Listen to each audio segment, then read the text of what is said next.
Ayan, magluluto tayo ng buttered garlic seafood. Dini ay may alimango. Hindi naman mari alangawin yan ay. Ayan. Pagayat na ako ng bawang. Hindi na. Guys, we gonna cook na. Uy, sana! So, ayan guys, we gonna cook na the seafoods, buttered garlic. Isasagang na natin itong kawali. So, yan, sigang kawali. Buhayin ang apoy. Yan. Ngayon, ilalagay na. Pagkatapos, ilagay natin itong margarine. Ating tunawin hanggang matunaw.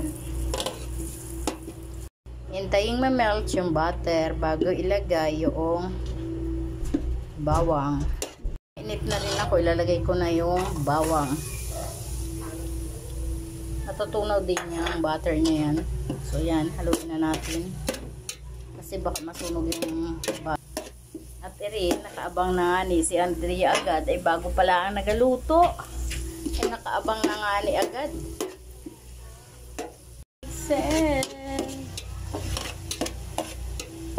Ayan, at medyo, rin na nga ni ho, at medyo brown na yung ating. So yan, ito yung ating shrimp, konti lang. Ilalagay na natin ito dito. Tapos ay ating halo-haloin. Tapos ilalagay na natin itong at nang mailagay ko na nga niya, akin naman itong haluin ng oyster.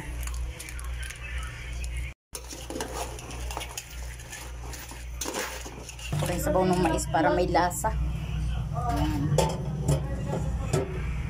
So, ayan. Luto na yung ating seafoods buttered. Ayan, luto na yung ating buttered seafoods garlic. So, ayan. Irin na yung aking take out. Uuwi na ako. Napakainit pagluto.